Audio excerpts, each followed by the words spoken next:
태용 취지가 그렇다고 말했는데 저기요, 여기서 앞에 어떻게 가시면 어떡해요? 생각하시는지.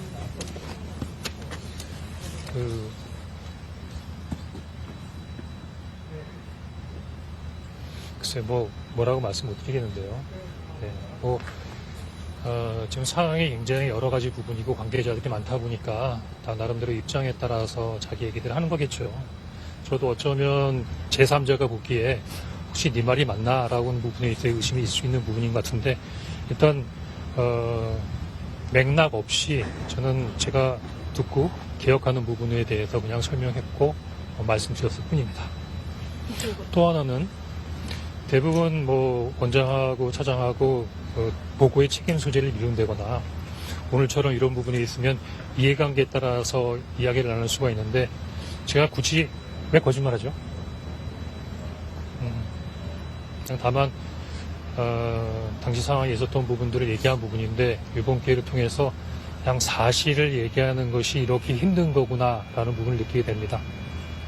아까 여인영 사령관이 신문 때 체포 지시 관련해서 홍 차장님과 그런 대화를 한 게 상식적이지 않았을 거다 이렇게 말했는데 그 증언에 대해서 어떻게 생각하세요? 근데 그 상식적이지 않다고 얘기하는 분이 또 한 분 계시는데요. 지난번에 국조특위에서도 우리 조태용 원장님도 홍장원 시장 얘기가 상식적이지 않다고 얘기하던데 제 얘기가 상식적이지 않은가 보죠. 제가 보기엔 지금 일어나고 있는 모든 상황이 다 상식적이지 않은 상황이 아닙니까? 대통령 측 반대 신문 오늘 어떻게 보셨는지.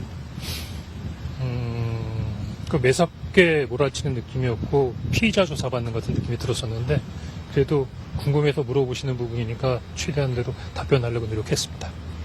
그리고 윤 대통령 측에서 이제 차장님 통신 조회를 신청했는데 그거에 대해서는 좀 놀랐습니다. 왜냐하면 제가 피의자도 아니고 어떤 특정 범죄를 저지른 부분에 있어서의 어떤 피고도 아닌데 증인에 있어서의 통신 조회를 한다? 상당히 놀랍고 오늘 통신 조회한 결과 가지고 저한테 특별한 걸 물어보지 않던데요. 특별히 나온 게 없는 모양입니다. 왜 그렇게까지 하는지 상당히 조금 좀 과하다, 너무하다 이렇게까지 해야 되나 그런 생각이 들었습니다. 혹시 메모에 검거 요청이라고 쓴 게 부적절했다고 보시는지. 아마 그 재판관님께서는 검거 지원 요청을 왜 검거 요청이라고 썼냐 말씀하시는데 정제된 보고서가 아니잖아요. 그냥 생각나는 대로 쓴 거고 더구나 짧은 시간에 있었던 부분을 그냥 간단하게 노트한 부분이니까 잠깐 노트한 부분의 내용이 앞뒤가 맞고 논리적이지 않다고 해도 지적받는 부분은 좀 적절치 않은 것 같은데요. 혹시 마지막으로 하고 싶은 말씀 있으신지. 이제 국민 여러분들도 마찬가지지만 이런 부분에서 빨리 좀 지나가서 예전처럼 돌아갔으면 좋겠습니다. 저도 그냥 국정원 차장으로서 열심히 노력하고 뭔가 국정원이 올바른 정보기관, 능력 있는 정보기관으로 커갔으면 좋겠다는 생각으로 일하다가 어느 날 갑자기 이런 일이 생겼는데 이런 일이 주변 사람들로부터 많이 오해를 받고 또 내 입장도 굉장히 어려워지는 걸 보면서 굉장히 힘들게 느껴지고 있는 부분이 있습니다. 특히 오늘도 얘기가 나왔는데 제가 수백억 정도의 대북공작금을 유용했다면서요. 홍콩에 굉장히 비싼 빌라를 가지고 있다고 하대요. 또 저희 집사람이 한동훈 초하고 베프라 그러던데요. 저희 집사람이 미술을 했다 그래서 김건희 여사가 하는 무슨 멤버라 그러는데 제가 웬만한 찌라시에서 나올 때는 좀 이해가 됐는데 최근에서는 주요 언론에서도 또 제가 평소에 즐겨보던 보수 유튜버들까지 그런 얘기를 하니까 상당히 굉장히 어떤 마음의 상처를 많이 느끼고 있습니다.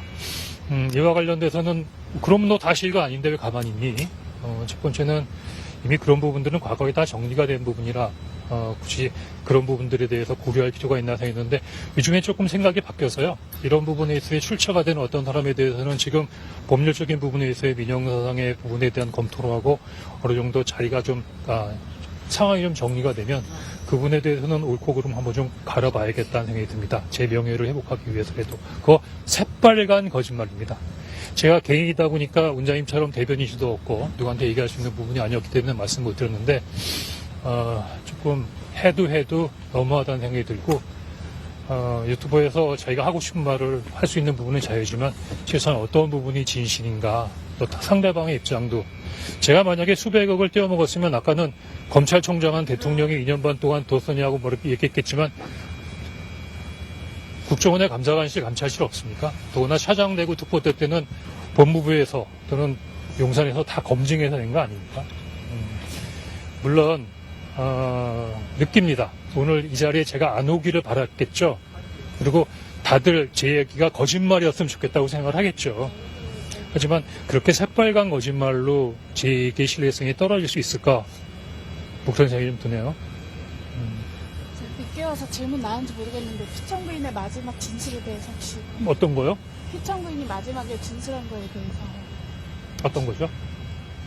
저도 뭐 워낙 몇 시간 동안 막 이런저런 얘기 많이 듣다 보니까 뭐가 뭔지 잘 관련해서 모르겠어요. 약간 전후관계 그런 거 관련해서 약간 좀 반박을 하셨잖아요. 예. 그 부분 한번 말씀 주세요. 그래요. 사실 저도 뭐 나름대로 오류가 있을 거라고 생각합니다. 왜냐하면 앞뒤 정황을 원장님께서 충분히 설명해 주지 않으셨기 때문에. 근데 저는 아직도 믿을 수 없는 부분이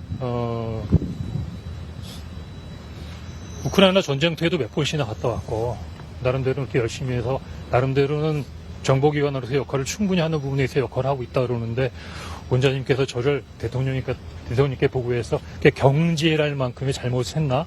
오늘 집에 가면서 한번 곰곰이 생각해 보겠습니다. 마지막 대통령께서 이제 방첩사의 간첩 수사를 지원하라 이런 취지였다고 말씀하셨는데 대통령께서도 그날 보니까 뭐 여러 군데다 전화 많이 하셨더만요. 저는 처음으로 대통령의 전화를 받은 거잖아요. 아무래도 밑에 사람이 이분이 정말 오랜만에 전화한 부분의 내용이니까 거의 토시까지 하나 기억하지 않을까요? 제가 보기에는 대통령이 조금 말씀하시는 부분에 오류가 있는 것 같은데 우리 대통령의 말씀이사 뭐 이런 게 저런 게 잘못됐다 그런 얘기를 하진 않았습니다. 엄청 추운데요. 아이고 다들 젊으셔서 괜찮으시구나. 그거 하나만 저는 집에 가야 되겠습니다. 하나만 더 여쭤볼게요. 그 대통령이 오늘 여기 진술하기에는 네. 그 국정원장이 지금 해외에 있다라고 하면서 그래서 이제 1차장한테 전화를 한 거다. 본인은 직접 기관장한테 전화를 하지 못하러 이제 그 1차장한테 그것도 연락을 하겠냐 이렇게 말씀하셨잖아요. 재밌는 얘기 하나 해드릴까요? 그거 조태용 원장님 얘기하는 거 똑같잖아요. 처음부터 그렇게 생각하신 걸까요? 그리고 제가 보기에는 한참 비상계엄 관련된 국무회의가 진행 중이고 지금 수방사, 특전사가 막 난리를 치는데 옛날에 해외에 한번 나갔다 왔던 1차장한테 격려차 전화를 하십니다. 그 시간에. 이상입니다. 이제 그만할까요? 아유, 추운데도 고생 많으십니다. 예.